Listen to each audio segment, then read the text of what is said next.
ইবলিস কিন্তু ক্ষান্ত হয়নি, ইবলিস কিন্তু রেগে গেল। আল্লাহ, আমি আপনার প্রতিনিধি ছিলাম, আমি আপনার খাস একজন ভাজন ছিলাম, আমি ফারিস্তাদের সর্দার, আমি একটা হুকুম না মানার কারণে আপনি আমাকে জান্নাত থেকে বের করে দিলেন, জান্নাত থেকে বের করে দিলেন। এই যে জান্নাত থেকে বের করে দিল, তখন ইবলিসের হিংসা হলো। ইবলিসের কি হলো বলেন? হিংসা হলো। আদম নবীজি জান্নাতে সুবাস করছে, বসবাস করছে, শান্তি মেজাজে আছে। আদম নবীজি তিনি জান্নাতে ঘুরছে, ফল ফ্রুটি খাচ্ছে। একদিন আদম নবীকে উদাস হয়ে বসে আছে, আদম নবী উদাস হয়ে বসে বসে ঘুমাইলেন। আল্লাহ রাব্বুল আলামিন আদম নবীজির পাজরের হাড় দিয়ে, বাম পাজরের হাড় দিয়ে মা হাওয়াকে সৃষ্টি করলেন। বলেন সুবহানাল্লাহ। আমি কিন্তু একটা জিনিস বুঝতে পারি না, আপনাদের এখানে মাহফিলে মেলা দেওয়া নেই, তবু কেন এই যুবক ভাইরা এদিক থেকে ওদিক রাউন্ড মারছে? মেলা বসে আছে কি আপনাদের এখানে? তবু এই ভাইগুলো এদিক থেকে ওদিক রাউন্ড মারছে কেন? কিছু বুঝতে পারছি না। না ওরা কি মেয়ে দেখতে যাচ্ছে ওইদিকে? ডান দিকে জায়গাগুলো আছে ফাঁকা পড়ে আছে, বসেন। ভাই অনুরোধ করে বলছি, রাগ করেন না, আমাকে গাল দিয়ে আমি ছোট ভাই বলে অনুরোধ করব, আপনি মাফ করবেন, আমি অনুরোধ করে বলছি। আবার কোরআনের কথা হচ্ছে, এখানে বসেন, ভালো লাগবে। তো আদম নবী উদাস হয়ে বসে আছেন, ঘুমিয়ে পড়লেন, উঠে দেখছেন একজন মহিলাকে। বল সুবহানাল্লাহ। আদম নবী যখন মহিলাটাকে দেখলেন, কে গো? আপনার বউ। সুবহানাল্লাহ। তাদের বিবাহ হলো, সেই থেকে জান্নাতে বসবাস করতে লাগলো। আল্লাহ রাব্বুল আলামিন বললেন, ও আদম, তোমরা জান্নাতে বসবাস করো, তোমরা জান্নাতের সমস্ত ফল ফ্রুটি খাইবা, তোমরা জান্নাতের সমস্ত গাছের ফল খাইবা রে, কিন্তু ওই গাছের কাছে যাইবা না, যেই গাছের কাছে যাইলে জালিমদের অন্তর্ভুক্ত হয়ে যাবে। আদম নবীকে আল্লাহ রাব্বুল আলামিন জানাইয়া দিল। আদম কিন্তু ভুলে গেছে ব্যাপারটা, আদম ভুলে গিয়েছে। আদম নবী যে আমাদের পিতা, সে ভুলে গিয়েছে, মানে কি আমাদের ভুলা স্বাভাবিক, আমরা তার সন্তান। বলেন আমরা ভুলবো না? ভুলবো কিনা বলেন? ভুলা অভ্যেস আমাদের, কিন্তু জেনে যদি ভুল করি আল্লাহ মাফ করবে, কিন্তু কঠিন তওবা করতে হবে, মানে আর জীবনও করবেন না, তবে মাফ করবে। আর আপনি না জেনে ভুল করেন, ছোট সাগীরা কাবীরা সাগীরা গুনাহগুলো আল্লাহ তাআলা মাফ করে দিবেন। বলেন সুবহানাল্লাহ। আদম নবী কিন্তু ভুলে গিয়েছে। এবার ইবলিস চালু করলো কি, আমি যার জন্য জান্নাত থেকে বের হয়েছি তাকে না বার করা পর্যন্ত আমি ক্ষান্ত থাকবো না। আদম নবীকে ডেকে বললেন, হে আদম শোনো রে, তুমি যদি সারা জলম জান্নাতে থাকবার চাও, জান্নাতে যদি থাকবার চাও, তাহলে ওই ফল তোমাকে খাইতে হবে রে, যেই ফল আল্লাহ তোমাকে খাইতে বারণ করেছিল। আদম নবী বলল, ব্যাপার কি? আল্লাহ যে মানা করেছে আমারে, তুমি আবার খাইতে বলতেছো কেন? বলছে, আদম শোনো রে, তোমাকে আল্লাহ রাব্বুল আলামিন সারা জনম জান্নাতে রাখবে না রে, এই জন্য আল্লাহ তাআলা ওই জান্নাতের ফল খাইতে বারণ করেছে। তুমি যদি জান্নাতের ফল খাইয়া লও, তাহলে আল্লাহ তোমাকে জান্নাত থেকে বার করবে না। এই তো ঠিক কথা, আল্লাহ বারণ করেছে। এবার এখানে একটা আপনাদেরকে সাজেশন, আমাদের ইমাম সাহেব এবং ওয়াজ যারা করে, আপনাদেরকে ওই কাজটা বারণ করে যে ওই কাজটা হারাম, আপনারা কি করেন? আগে ওই কাজটাই করেন। করেন তো? করেন না? আমাদের বাপ যদি ওই কাজ করে, তাহলে সন্তান করবে কিনা বলেন? করবে তো। তো আদম নবী কি করলো?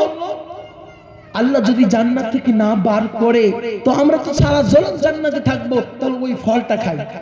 ওই ফলটা খেয়ে নিল মা হাওয়ার আদম নবীজি। আল্লাহ রাব্বুল আলামিন সঙ্গে সঙ্গে জান্নাতের পোশাক খুলে দিলেন। আল্লাহ রাব্বুল আলামিন বললেন, আদম তুমি কি করলে রে? আমি তোমাকে মানা করেছিলাম ওই ফলের কাছে যাবে না, ওই গাছের কাছে যাইবা না, কিন্তু তুমি কি করলে? ইবলিসের ষড়যন্ত্রে পড়ে তুমি ফলটা খাইয়া নিলে, তুমি জান্নাতে আর থাকতে পারবে না। আল্লাহ রাব্বুল আলামিন কি বললেন? মালিক, আমি যে ভুল করলাম মালিক, আমাকে ক্ষমা করে দেন। আল্লাহ রাব্বুল আলামিনের কাছে আদম নবী ক্ষমা চাইলেন। আল্লাহ তাআলা আদম নবীকে ক্ষমা করার সিস্টেম বলে দিলেন। আল্লাহ রাব্বুল আলামিন দোয়া শিখালেন, রব্বানা যালামনা আনফুসানা ওয়া ইল্লাম তাগফির লানা ওয়া তারহামনা লানাকুনান্না মিনাল খাসিরিন। জোরে কোন আল্লাহু আকবার। আল্লাহ রাব্বুল আলামিন আদম নবীকে দোয়া শিখালেন। আদম নবী এই যে দোয়া পড়তে লাগলেন, পড়তে পড়তে আল্লাহ রাব্বুল আলামিন আদম নবীকে 40 বছর পর ক্ষমা করেছিলেন। বলেন সুবহানাল্লাহ। আল্লাহ রাব্বুল আলামিন একদিন বললেন, মালিক, আপনার জান্নাতের দুয়ারে আমি দেখেছিলাম আপনার নামের পাশে কার যেন নাম লেখা আছে। আল্লাহ গো, মনে হয় আপনার খাস বান্দা, আপনার মনে হয় বন্ধু। আল্লাহ গো, সেই বন্ধুর খাতিরে আমাকে ক্ষমা করে দেন। রব্বানা যালামনা, আল্লাহ আমি জুলুম করেছি নিজের নফসের উপরে, আল্লাহ আপনি আমাকে ক্ষমা করে দেন। আদম নবীকে ক্ষমা করে দিল। বলেন সুবহানাল্লাহ। আল্লাহর নবী সাল্লাল্লাহু আলাইহি সাল্লাম বললেন, ও উম্মতিরা রে, তোমরা যদি আমার সঙ্গে জান্নাত যাইবার চাও তাহলে আমার সুন্নতকে আঁকড়ে ধরো, আমার সুন্নতকে মেনে নাও। আল্লাহর নবী হাদিস পাকের মধ্যে বললেন, মান আহাব্বা সুন্নতি ফাকাদ আহাব্বানি ওয়া মান আহাব্বানি কানা মাই ফিল জান্নাহ। আল্লাহর নবী সাল্লাল্লাহু আলাইহি সাল্লাম বললেন, যে আমার সুন্নতকে মহব্বত করবে সে আমি নবীকে মহব্বত করলো, যে আমি নবীকে মহব্বত করলো কানা মাই ফিল জান্নাহ, সে আমার সঙ্গে জান্নাতে যাবে। জোরে জোরে হবে না সুবহানাল্লাহ। আমরা সুন্নতকে মহব্বত করছি, খুব কষ্ট লাগে। আমাদের যুবক ভাইরা তারা স্টারদেরকে ফলো করে, তারা বড় বড় সেলিব্রিটিদেরকে ফলো করে।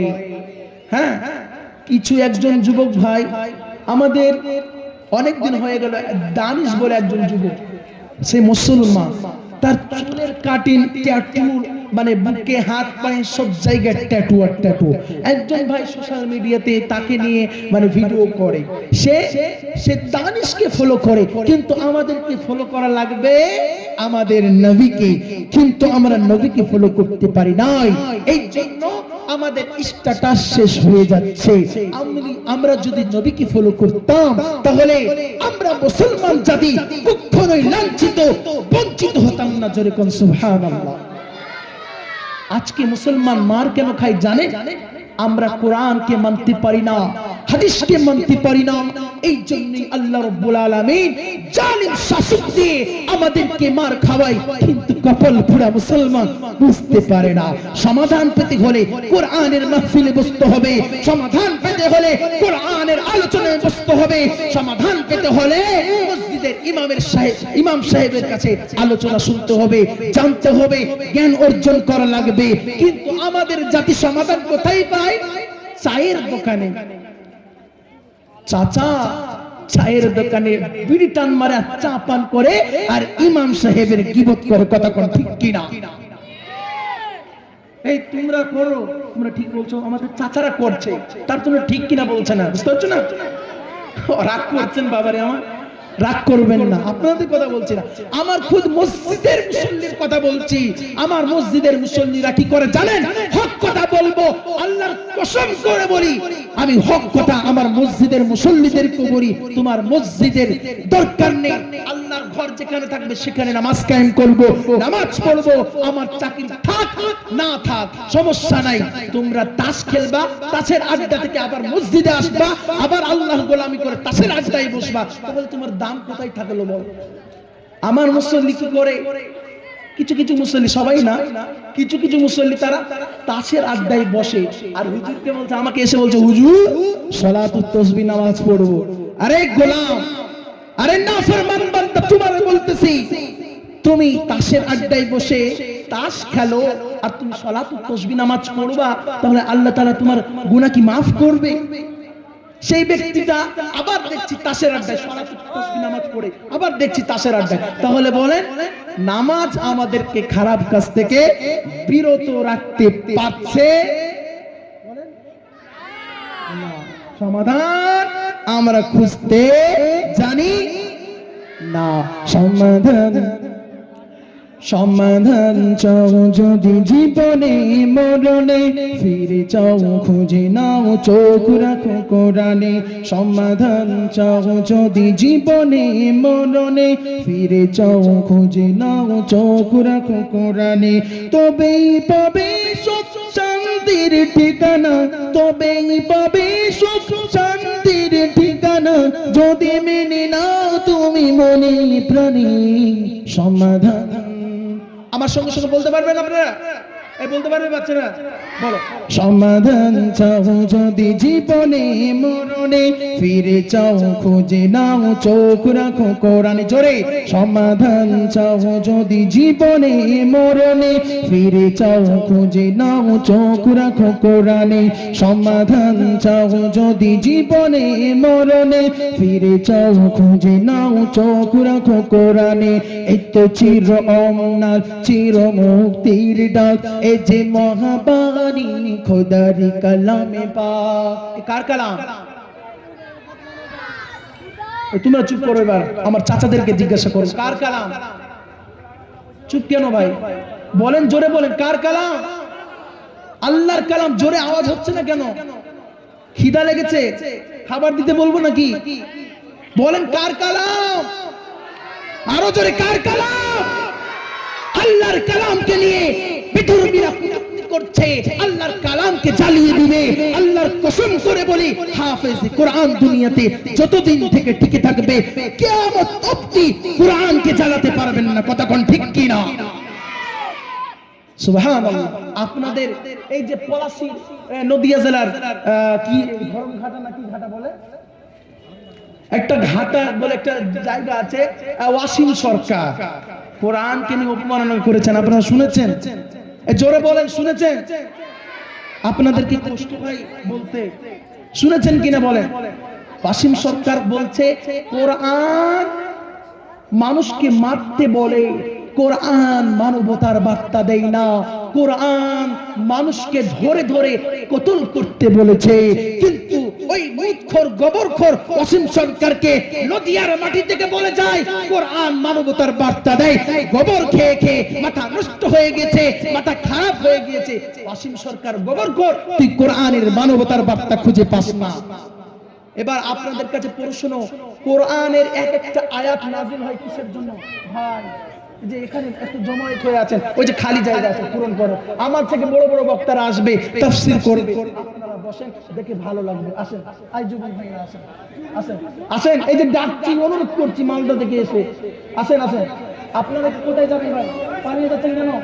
আসেন, এই যে বসেন, বারবার বলছি বসেন। এই যে ওখানে দাঁড়িয়ে আছেন অনেক যুবক ভাইরা, আমি খুব খুশি হলাম।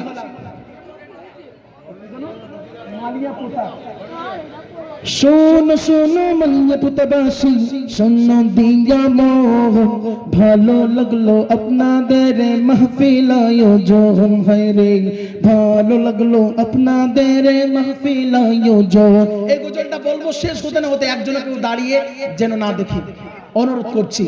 এই গজলটা শেষ হবে আর আপনারা বসে যাবেন। এই যে ফাঁকা জায়গাগুলো, এই চটগুলো খালি আছে, আসেন। শোনো শোনো মালিয়া পুতবাসী, শোনো দিয়া মন, ভালো লাগলো আপনাদের মাহফিল আয়োজন হয় রে, ভালো লাগলো আপনাদের মাহফিল আয়োজন। এই মাহফিলের সভাপতি মুফতি আব্দুর রহমান সাহেব, আরো আসে প্রধান বক্তা আব্দুল মুত্তালিব সাহেব। এই মাহফিলের সভাপতি মুফতি আব্দুর রহমান সাহেব, আরো আছে প্রধান বক্তা আব্দুল মুত্তালিব সাহাব। কোরআনের কথা শুনবে আমল করার আশায়, কোরআনের কথা শুনবে আমল করার আশায়, মন দিয়া শুনবেন কোরআনের কথা, মন দিয়া শুনিবেন কোরআনের কথা। শুনো শুনো মালিয়াপুরবাসী শুনো দিয়া মন, শুনো শুনো মালিয়াপুরবাসী শুনো দিয়া মন, ভালো লাগলো আপনাদের মাহফিল আয়োজন, হায়রে ভালো লাগলো আপনাদের মাহফিল আয়োজন। আমাদের এই ওস্তাদ মুফতি আব্দুর রহমান সাহেব আমার হুজুর, খুব প্রিয় হুজুর। আপনারা আপনাদের গ্রামে রত্ন পেয়েছেন, তিনি এত বড় আলেম, আলহামদুলিল্লাহ শাইখুল হাদিসের সমতুল্য জ্ঞান রাখে। তিনি আমাদেরকে মিশকাত শরীফ পড়িয়েছেন, বলেন আলহামদুলিল্লাহ। আপনাদের রত্নকে যদি আপনারা যত্ন করতে না পারেন তাহলে কে যত্ন করবে? একটা হাদিস বলি, তারপরে মূল ওয়াজের দিকে যাব। আল্লাহর নবী সাল্লাল্লাহু আলাইহি সাল্লাম বলে, যেই জাতি কোরআন ওয়ালাকে সম্মান করতে পারবে না, কোরআনের খাদেমকে সম্মান করতে পারবে না, আলেমকে সম্মান করতে পারবে না, ওই জাতির সাত জনম পর্যন্ত মানে বংশতে আলেম আর হবে না। আপনারা যদি আলেমকে সম্মান যদি না করেন তাহলে আপনার সন্তান আলেম হবে? বলে হবে, জোরে বলেন, আলেম হবে? আমরা আলেমদেরকে সম্মান করি না, আমরা কি মনে করি আলেমদেরকে, আমার সন্তানকে যদি আলেম বানাই তাহলে মাদ্রাসায় যাবে আর ভিক্ষা করে করে খাবে। আল্লাহু আকবার, এরকম মানুষ বলে। কিন্তু আল্লাহর কসম করে বলি, আল্লাহি কসম, আল্লাহর কসম করে বলছি, আলেমরা ভিক্ষা করে খায় না। আলেমদের সম্মান মর্যাদা আল্লাহ রাব্বুল আলামিন দিয়েছেন। সুবহানাল্লাহ, আর জোরে হবে না সুবহানাল্লাহ? কিন্তু দুঃখের সাথে বলছি আলেমদের সম্মান নেই।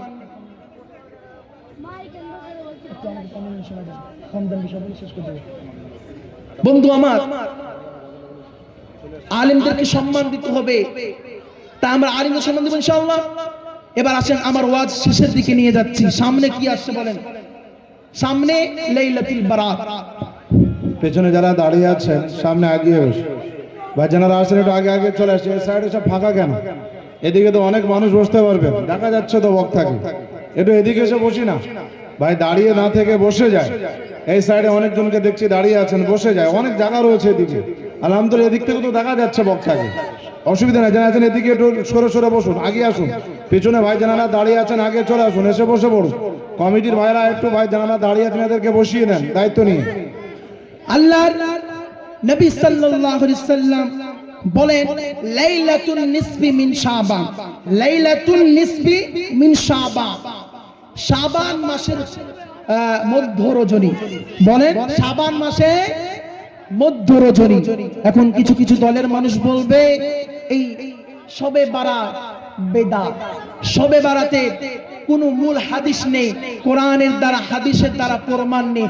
কিন্তু এটা প্রমাণ আছে লাইলাতুন নিসফি মিন শাবান, যে শাবান মাসের মধ্য রজনী।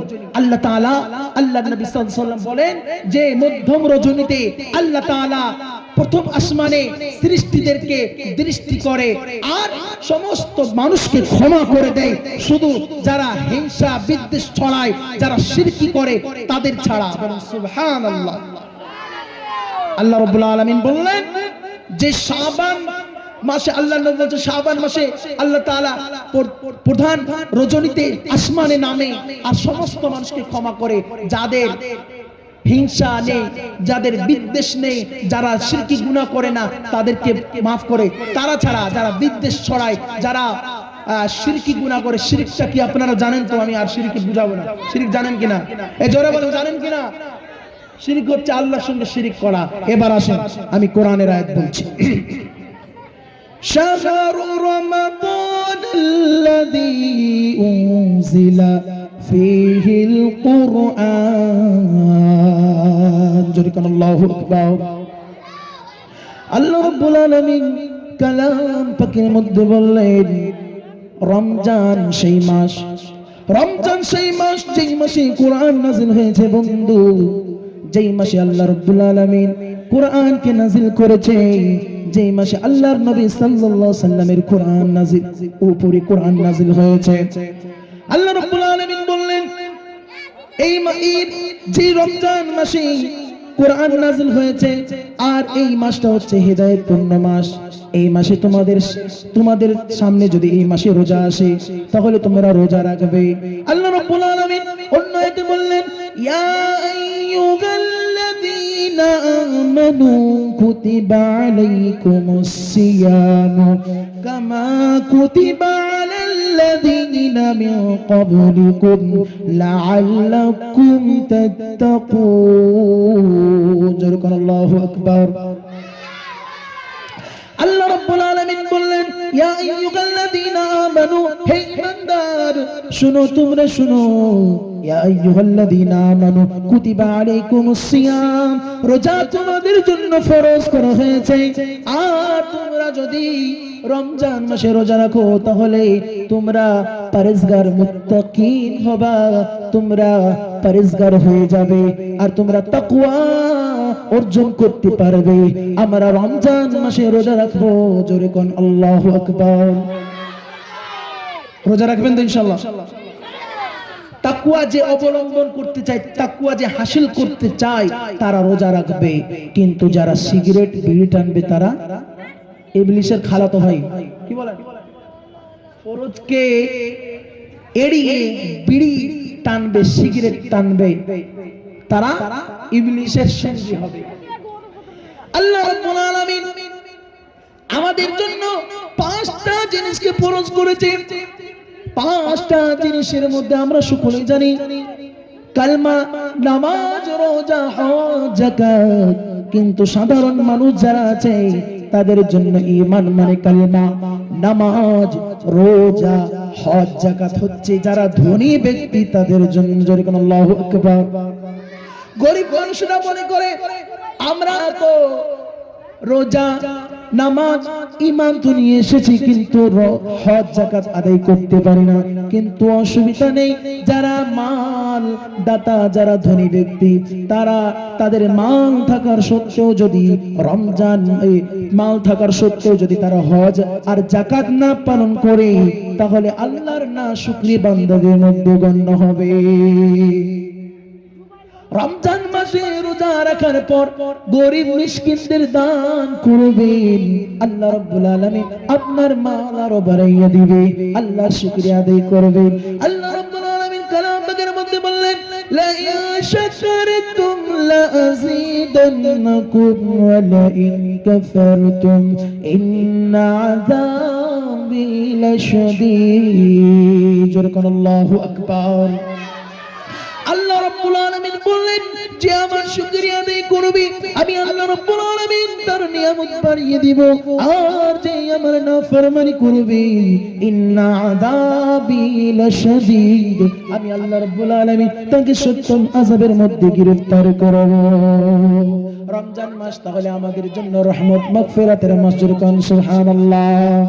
রমজান এলো, রমজান এলো, রমজান এলো, এলো রমজান, রমজান এলো, রমজান এলো, রমজান এলো, রমজান এলো। মাগফিরাতের বার্তা নিয়ে এলো আহ্বান, মাগফিরাতের বার্তা নিয়ে এলো আহ্বান। রমজান এলো, রমজান এলো, রমজান এলো, এলো রমজান। মাগফিরাতের বার্তা নিয়ে এলো আহ্বান, তাই শিকলে বন্দী হলো ইবলিস শয়তান। এলো রমজান, এলো রমজান, এলো রমজান, এলো রমজান। আল্লাহর নবী সাল্লাল্লাহু আলাইহি সাল্লাম বললেন ও আমার উম্মতিরা শোনো, রমজান মাসে তোমাদের জন্য জান্নাত খুলে দেওয়া হয় আর জাহান্নামের দরজা বন্ধ হয়ে যায়, আর ইবলিস শয়তানদেরকে শিকল দিয়ে বন্দী করা হয়। জোরে কোন আল্লাহু আকবার। আপনাদের আওয়াজ কেন আসতে হলো ভাই? জোরে কোন আল্লাহু আকবার। রমজান মাসে আল্লাহ রাব্বুল আলামিন জান্নাতকে সাজিয়ে দেয়, জান্নাতকে সাজানো হয়, জান্নাতকে সাজিয়ে একবার সুন্দর করে দেয় আর জাহান্নামের দরজা বন্ধ করে দেয়। জাহান্নামের প্রত্যেকটা দরজা আল্লাহ রাব্বুল আলামিন বন্ধ করে দেয় আর শয়তান ইবলিসদেরকে শিকলবন্দি করে রাখে। তবে বলবেন হুজুর তাহলে আমরা কেন গুনাহ করি? যে গুনাহ করে তার দোষ, কিন্তু শয়তানের দোষ না। যে গুনাহ করে রমজানের মাসে তার দোষ কেন? শয়তান এমন তাকে করেছে, গুনাহ করে করে করে শয়তান বলছে এ তো গুনাহ করছে আর একে পারা যাবে না, একে মানে এ গুনাহ করছে একে ছেড়ে দিই আর একে মানে আশা দিব না, মানে সে আমার সঙ্গে সঙ্গে থেকে থেকে আমার সঙ্গে গুনাহ করে করে আমার ভাজন আমার বন্ধু হয়ে গেছে, আমি একে কেন পিন দিব? যে নামাজ পড়ে, যে আল্লাহর গোলামি করে আলেমদেরকে পিন দিব। এবার বলেন হুজুর আলেমরা জেনে শুনে কেন ভুল করে? আরে খ্যাপা, বিবেক দিয়ে বলবেন আপনি। আল্লাহ তাআলা এই যে মিশন শুরু হয়েছে, ইবলিস আল্লাহর সঙ্গে যে নাফরমানি করলেন, যে আদমকে সাজদা করলো না, এখান থেকে ইবলিসের মিশন ছিল যে আল্লাহ তাআলার খাস খাস বান্দাদেরকে পথভ্রষ্ট করব। কিন্তু যারা পথভ্রষ্ট হয়ে আছে তারা তো পথভ্রষ্ট, তারা তো আল্লাহর নাফরমান বান্দা, তাদেরকে কেন ইবলিস তাদের কাছে যাবে? ইবলিস তাদের কাছে যাবে না। যে নামাজ পড়বে 5 ওয়াক্ত, যে রোজা হজ যাকাত আদায় করবে, যে আলেম উলামা, তাদেরকে ইবলিস আশা দেয়। আর আপনারা যদি ইমাম সাহেবের ভুল পান তাহলে কি করে? ইমাম সাহেবের ভুল পাওয়ার পর চায়ের দোকানে আড্ডা বসিয়ে ইমাম সাহেবের গীবত করা হয়। কথা কোন ঠিক? করেন না তো আপনারা? করেন তো? আরে আমি করি, ইমাম সাহেবের বদনাম করি, হলো আপনারা করেন না। বন্ধু আমার, ইমাম সাহেবের বদনাম করলে হবে না, ইমাম সাহেবের দাম আছে। আর কবি বলছে আজকে ইমাম সাহেবদের দাম আমরা দিতে পারি না, এই জন্যই আমাদের উপরে ইমামের মহব্বত নেই। আর সমাজে 10টা যদি ডাক্তার হয় একটা আলেম খুঁজে পাওয়া মুশকিল হয়ে যায়, এই জন্য ইমামদেরকে সম্মান করি না। ও দেশের ভাই রে, সত্য কথা বলি রে, এ দেশে যাদের দাম বেড়েছে তাদের কথা শোনাই রে। ও দেশের ভাই রে, সত্য কথা শোনো রে, এ দেশে যাদের দাম বেড়েছে তাদের কথা বলি রে। দাম বেড়েছে সরকারের, দাম বেড়েছে ডক্টরের, দাম বেড়েছে মাস্টারের, শুধু দাম বাড়েনি আলেম ইমামের। এবার আওয়াজ দিবেন ঠিক কিনা? যারা দাম দেয় না তারা কিন্তু আওয়াজ করবে না, মনে মনে ভাবে হুজুর তো ঠিক বলছে, আমরা দাম দিই না, তো আমরা আওয়াজ যদি দিই তাহলে আমাদের দোষ হয়ে যাবে, আমরা কেন আওয়াজ দেব? আল্লাহর কসম করে বলি, আপনি যদি আলেমদেরকে মহব্বত করতে না পারেন তাহলে আপনি 5 ওয়াক্ত নামাজ পড়ছেন যে ইমামের পিছনে, আপনার নামাজ হবে না, পরিপূর্ণ হাসিল হবে না। আপনি আপনার ইমামকে ভালোবাসবেন। আল্লাহর নবী বললেন যে আলেমদেরকে মহব্বত করবে, যে ইমামদেরকে মহব্বত করবে।